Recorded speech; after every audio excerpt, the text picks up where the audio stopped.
सर्वांची आवडती पावभाजी, तर ती कशी बनवायची आज आपण ते बघणार आहोत। नमस्कार, मी सारिकास किचनमध्ये तुमचं अगदी मनापासून स्वागत करते। तर पावभाजीसाठी लागणारे हे साहित्य आहे। आता ते सर्व पाण्याने स्वच्छ धुवून घेऊ। तर मी आता इथे पावशर फ्लावर घेतली आहे, ती पाण्यात टाकून घेतली। त्यानंतर 4 बटाटे घेतलेले आहेत, त्यानंतर 1 वाटी वाटाणे घेतलेले आहेत। तर ते आता पाण्याने स्वच्छ धुवून घ्यायचे आहेत। आता पाण्याने स्वच्छ धुवून झालेले आहेत ते। आता कुकरमध्ये मी तेल टाकून घेते। आता इथे सर्व भाजी आपण शिजवून घ्यायची आहे। आता इथं तेलही गरम झालेलं आहे, तर त्यात मी आता भाज्या टाकून घेणार आहे। आता त्यात टाकायची हळद, त्यानंतर मीठ टाकून घ्यायचं आहे। आता हे व्यवस्थित मिक्स करून घ्यायचं आहे। मी इथे पाणी गरम करून ठेवलं होतं, तर मी ते पाणी टाकून घेते।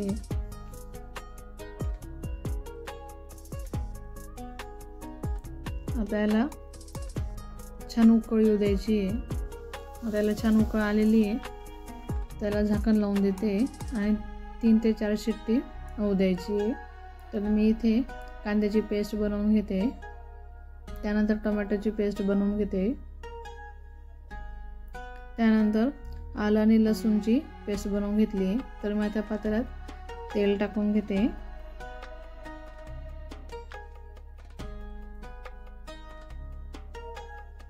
तेल छान गरम झालेलं आहे, त्यात कांद्याची पेस्ट टाकून छान तळून घेणार आहे। आता भाजी पण शिजलेली आहे का नाही बघून घेऊ। तर भाजी पण छान शिजलेली आहे, बघू शकता। तर कांदा छान परतवून घ्यायचा आहे। कांद्याला तेल सुटत नाही तोपर्यंत कांदा परतवून घ्यायचा। तर कांदाही छान परतवून झाला आहे, त्यात टोमॅटोची पेस्ट टाकून घ्यायची आहे।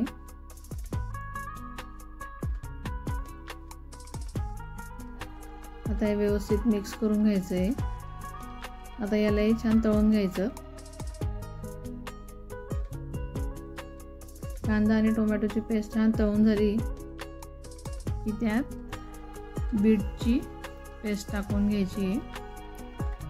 हे मी 1 बीट मिक्सरमध्ये बारीक करून घेतलेला आहे आणि आलं लसूणची पेस्टही टाकून घ्यायची आहे।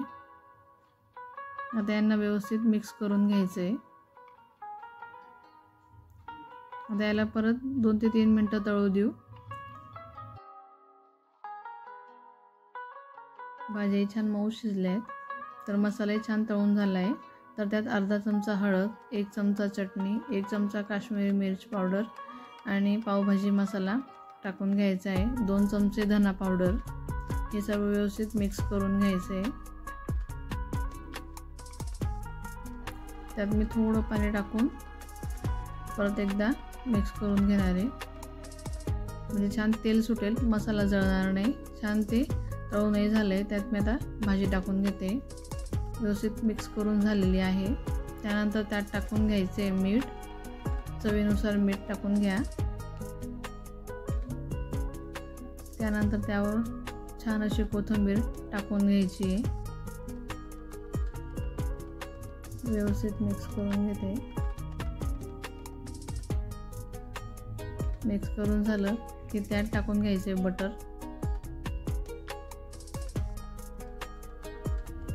खूप छान वास येतोय पावभाजीचा।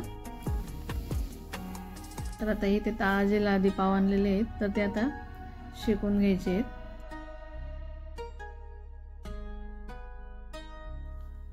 तर तव्यावर टाकून घ्यायचे छान बटर मस्त व्यवस्थित पसरवून घ्यायचं। त्यावर थोडी पावभाजी टाकून घ्यायची आहे। पावभाजी टाकले की छान पाव शेकून घ्यायचे। थोडी भाजी टाकून पाव शेकले की पावाची चवही खूप छान लागते। त्यानंतर त्यावर बटर लावून घ्यायचे। बटर लावून पाव शेकून घ्यायचे।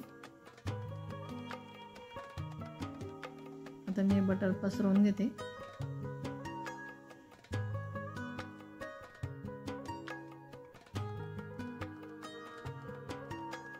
नंतर पावला पलटवून घ्यायचं।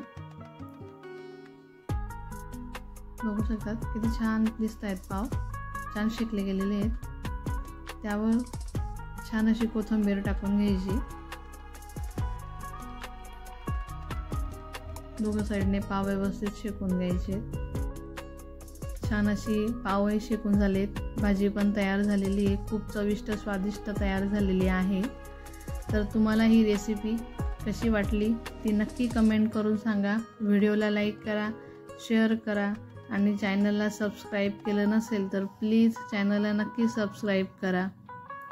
धन्यवाद।